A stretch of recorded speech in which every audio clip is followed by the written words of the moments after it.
if you had to guess, how many words would you say are in the English language? If you added up all the nouns and verbs and adjectives and adverbs and prepositions, how many do you think there would be? Well, according to experts who keep track of such things, on June 10th of this past year, we hit the 1 million mark. 1 million words in the English language.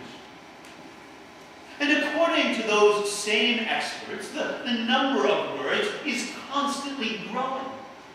So that as of this current week, we are now at 1,116 words in the English language. In comparison, back when Shakespeare was writing his plays and sonnets some 400 years ago, he had only about 1/10 as many words to work with. But of course, it's not just English that has a lot of words. In virtually every language, more and more words are always being invented. For instance, among the native Hawaiians, they have 47 different words for banana. They have 65 different words for fishing net. And they have 108 words for a sweet potato. Or in Russia, they invented the word kashatnik, which means a person who deals in stolen cats. So if you ever find yourself in Moscow and want a good deal on a hot kitten, ask where the nearest kashatnik is.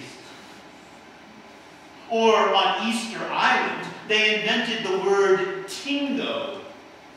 Tingo means to borrow objects from a friend's home, one at a time, until everything is gone. Have you ever had a neighbor who tried to tingo you? Or have you tingoed somebody else? The truth is that we like words. The truth is we need words. After all, words make it possible for us to take what's inside of us, our thoughts, our feelings, information about who we are, and share that with the people around us. Words make it possible for us to communicate with each other and to establish relationships with each other. Think about it. What people do you spend the most time sharing words with? What people do you spend the most time talking to, or writing to, or nowadays texting to?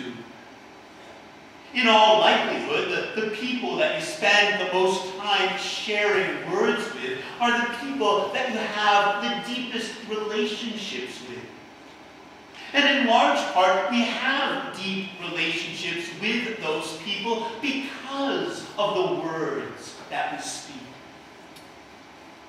For instance, what's the main reason that marriages or other relationships fall apart? A lack of communication. Marriages and other relationships fall apart when words are not spoken. The good news for us, though, is that we have a God who likes words. The good news for us is that we have a God who likes to talk. After all, how does the Bible begin? And God said, "Let there be light."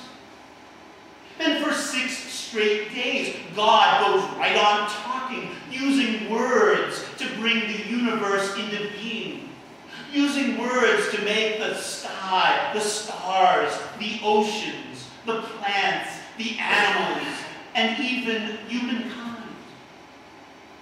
And in the same way, when the time time came for God to give the people the 10 Commandments and all of the law, it says that God spoke those words to Moses. Or in the same way, when God raised up prophets like Elijah and Isaiah and Jeremiah, God spoke to them and instructed them as to what words they should speak.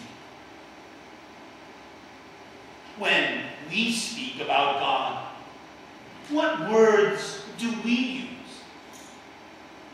Quite often we use the word love. We say that God is loving.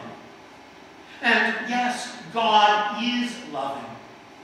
But at the same time, God is also more than just loving.